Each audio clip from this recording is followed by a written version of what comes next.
हाथ में देखकर लेकर कहा, आनंद में क्यों डूबी भाई, रहती, मैं मुख से फिर आऊंगा निकलता तो तेरा चांद तुम मुझे सा और भी मुखड़ा गहने देख के दोगे? मैं पागल बोरी हुई। फिर पता नहीं क्या क्या गहने गाते चाहे रहते हैं, ना अनेक पद देना, हैं उनके। परंतु एक दर्शन दिन जरूर रात को दे जब देना। चंद्रमा की सच्ची बात अब तो देखना, यही है, तो किसी चंद्रमा की वस्तु की चांदनी कामना चारों ना ओर छिटक करके रही थी। प्रभु से रबिया का प्रभु मन की ही कामना करनी चाहिए। रबिया का मन भगवान श्री उस कृष्ण चांद ने की तरफ कहा, गया अवश्य दे देंगे। और गहने एक भी और दूसरी दर्शन भी ओर दोनों। आनंद, वैसी ही चांदनी एक और अलौकिक डाकू गहने एक साइड लेकर में थी। अपने इतने घर में के ही लिए एक रवाना हो। परिचित स्त्री ने आकर ध्यान मगन रबिया को बाहर से इसीलिए पुकारा, रबिया दीनदयाल भक्त बाहर आकर वत्सल देख कैसी दीनानाथ दया खूबसूरत के रात सिंधु है। दया के रबिया के सागर हृदय में कहे इस जाते जगत हैं का तो। समस्त सौंदर्य, डाकू जिसकी एक आनंद बूंद के के बराबर भी समुद्र नहीं, में वह सुंदरता का सागर उमड़ उतरता रहा था, गोते क्योंकि वो लगाता दिखाई दे घर रहा था, लौटा। लेकिन उसने भाव को दूसरे दिन कट रात करवा के दिया, समय क्योंकि कथावाचक ये पंडित कभी जी भी के भगवत पास चर्चा, जाकर भगवत सारा कथा, वृत्तांत भगवत सुना नाम दिया और एकांत कहा, में इसलिए रहना गहनों चाहिए। की तभी तो पोटली उनके रबिया ने सामने कहा था रखी। कि मैं कहीं जाकर सारी के नाम बातें लेना चाहती हूँ। बताई। बड़ी बोला, देखिए सुंदरता देखिए का पंडित सागर जी, उमड़ रहा था। कितने उसने गहने कहा, लाया हूं। तुम एक बार मेरे आपकी मालिक के जितनी लिए अंदर इच्छा घुस कर हो देखो, ले लियो। कैसी दुनिया परे की अनोखी पंडित खूबसूरती है। जी उसने और गहने देने का वादा किया है, अंदर जैसे स्वीकार ही वो किया है। आई सखी, पंडित जी उसने है तो देखा सब कि इतने देख शब्द सुनकर निकले। चकित रह गए। रबिया मुस्कुरा रही थी, है ना? उन्होंने बड़े और विस्मय के चांदनी साथ एक कहा, अलौकिक मैंने प्रकाश जिनकी कथा छाया कही हुआ थी, था उसके शरीर उनके के गहने ऊपर, ले आया। लेकिन जैसे वो सखी आई तब तक रबिया ने मुस्कुराते हुए शरीर का करके त्याग कहा। कर दिया। देख लो, डाकू जैसे बोला, मान तब लो क्या? देवता देखो ना और एक बार, भगवान स्वयं ये रबिया सोने को की लेने बंसी आए हों या सिर और का ये कहा मोहन हो कि चल चूड़ामणि। रबिया, पंडित बहुत जी हो गया हक्के तेरा बक्के सारा रह गए। देवलोक बहुत सोचा, सम्मान बहुत विचारा और आदर के साथ वहां परंतु इंतजार वे कर किसी रहा है। चलो निश्चय अपने पर नहीं धाम पहुंच चलो। सके। वे अनादि अनंत भगवान पुरुषोत्तम है, बड़े बड़े योगी सारे जगत को तिनके के समान त्याग कर, भूख प्यास नींद की उपेक्षा करके सहस्त्र सहस्त्र वर्षों तक जिनकी ध्यान चेष्टा करते हैं, उनका दर्शन नहीं कर पाते, उनके दर्शनों से वंचित रह जाते हैं। उन्हें यह डाकू देख कर आया है, उनके गहने ले आया है। नहीं नहीं नहीं, यह असंभव है, हो ही नहीं सकता। परंतु कुछ समय सोचकर और आभूषणों को गौर से देखने के बाद कहा, यह क्या है? यह चूड़ामणि, ये बांसुरी, ये गहने सभी तो अलौकिक हैं। इसे ये सब कहाँ से मिले और कैसे मिले, कुछ समझ में नहीं आ रहा। पंडित जी का सिर चकरा गया। क्षण भर ठहर कर पंडित जी ने कहा, क्यों भाई, तुम मुझे उसके दर्शन करा सकते हो? डाकू बोला, क्यों नहीं पंडित जी, आपकी वजह से ही मुझे भी उनके दर्शन हुए हैं। कल ही साथ चलिए ना। पंडित जी पूरे अविश्वास के साथ केवल उस घटना का पता लगाने के लिए डाकू के साथ चल पड़े। विश्वास नहीं था पंडित जी को। और दूसरे दिन उसी स्थान पर पहुंच गए। पंडित जी ने देखा कि एक सुंदर सा वन है, छोटी सी नदी बह रही है, बड़ा सा मैदान है और कदम्ब का वृक्ष भी है। वह पागल नहीं है, लेकिन ये ब्रज भी नहीं है, यमुना नहीं है, पर है कुछ वैसा ही। रात बीत गई। सवेरा होने के पहले ही डाकू ने कहा, देखिए पंडित जी, आप नए आदमी हैं, आप किसी पेड़ की आड़ में छिप जाइए। वह कहीं आपको देख कर न आया तो? अब प्रातः काल होने में देर नहीं है, विलंब नहीं है, अभी आएगा। डाकू पंडित जी से बात कर ही रहा था कि मुरली की मनमोहक ध्वनि उसके कानों में पड़ी। वह बोल उठा बड़े खुशी के मारे, सुनिए सुनिए पंडित जी, बांसुरी बजने लगी है, बज रही है, कितनी मधुर है, कितनी मनमोहक है, सुन रहे हो ना? पंडित जी ने कहा, मुझे कुछ सुनाई नहीं दे रहा। क्या तुम पागल हो गए हो? डाकू ने कहा, पंडित जी पागल नहीं, जरा ठहरिए, अभी आप उसे देखेंगे अपने इन्हीं नेत्रों से। रुकिए, मैं पेड़ पर चढ़कर देखता हूं कि वह अभी कितनी दूर है। डाकू उस कदम की लता पर चढ़कर देखने लगा और कहने लगा, पंडित जी, अब वह बहुत दूर नहीं है। उतरकर उसने देखा कि थोड़ी दूर पर वैसा ही एक विलक्षण प्रकाश फैल रहा है। वह आनंद के मारे पुकार उठा, पंडित जी, वह है सामने। उसके शरीर की दिव्य ज्योति सारे वन को चमका रही है। पंडित जी, मैं तो कुछ नहीं देखता, बोले। पंडित जी कह रहे हैं, मैं तो कुछ भी नहीं देखता, मुझे कुछ नहीं दिखाई दे रहा। डाकू बोले, ऐसा क्यों पंडित जी? वह इतना निकट है, इतना प्रकाश है, फिर भी आप नहीं देख पाते? गुरुदेव भगवान एक बात बोलते हैं हर समय अपनी वाणी में कि भगवान जिसको अपने बारे में जनाना जानते हैं तभी कोई जान पाता है, और अपने आप को जिसको दिखाना चाहते हैं वही देख पाता है, उसके सिवाय कोई नहीं। वह इतना निकट है, इतना प्रकाश है, फिर भी आप नहीं देख पा रहे हो। अजी आप जंगल, नदी, नाला सब कुछ देख रहे हैं और उनको नहीं देख पाते हैं। पंडित जी बोले, हाँ भाई, मैं तो देख ही नहीं रहा हूं। देखो, यदि सचमुच वे हैं तो तुम उनसे कहो कि आज तुम जो देना चाहते हो सब इसी ब्राह्मण के हाथ पर दे दो। डाकू ने स्वीकार कर लिया और कहा कि मैं अभी कह रहा हूं। अब तक भगवान श्री कृष्ण और बलराम जी डाकू के पास आकर खड़े हो गए थे। डाकू ने कहा, आओ आओ, मैं आ गया हूं, तुम्हारी ही बाट जो रहा था, तुम्हारे दर्शनों के लिए मैं तड़प रहा था। भगवान श्री कृष्ण बोले, गहने लोगे? डाकू बोला, नहीं भाई, मैं नहीं लूंगा, मैं गहने नहीं लूंगा। जो तुमने दिए थे वे भी तुम्हें देने के लिए लौटा लाया हूं। तुम अपना सब ले लो, लेकिन भैया ये पंडित जी मेरी बात पर विश्वास नहीं कर रहे हैं। प्रेम के आगे सब कुछ फीका होता है, बात सत्य है। विश्वास कराने के लिए ही मैं इन्हें साथ लाया हूं। मैं तुम्हारी वंशी ध्वनि सुनता हूं, तुम्हारी अंग कांति से चमकते हुए उस वन को देखता हूं, तुम्हारे रूप को देखता हूं, तुम्हें देखता हूं, तुम्हारे साथ बातचीत करता हूं, परंतु पंडित जी ये सब देख सुन नहीं रहे हैं। यदि तुम इन्हें नहीं दिखोगे तो ये मेरी बात पर विश्वास नहीं करेगा। भगवान श्री कृष्ण ने कहा, अरे भैया, अभी ये मेरे दर्शन के अधिकारी नहीं हैं। बूढ़े, विद्वान अथवा पंडित हैं तो क्या हुआ? ये बात सुनकर डाकू चौंक गया और डाकू ने कहा, नहीं भाई, मैं बलिहारी जाऊं तुम पर और इनके लिए जो कहो वही कर दूं, परंतु एक बार इन्हें अपनी बाकी झांकी जरूर दिखा दो। भगवान श्री कृष्ण ने हंसकर कहा, अच्छी बात, तुम मुझे और पंडित जी को एक साथ स्पर्श करो।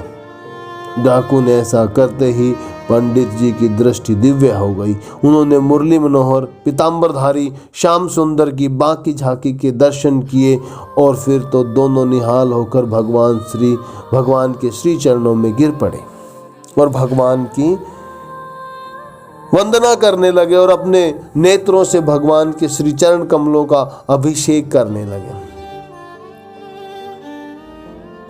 और आगे चलकर भगवान के अनन्य प्रेमी भक्त बन गए और भगवान का चिंतन करते करते एक दिन प्रभु के धाम, ये नश्वर देह यहीं मृत्युलोक में छोड़कर और प्रभु के धाम दिव्य शरीर को प्राप्त करके वो दिव्य धाम को पहुंच गए।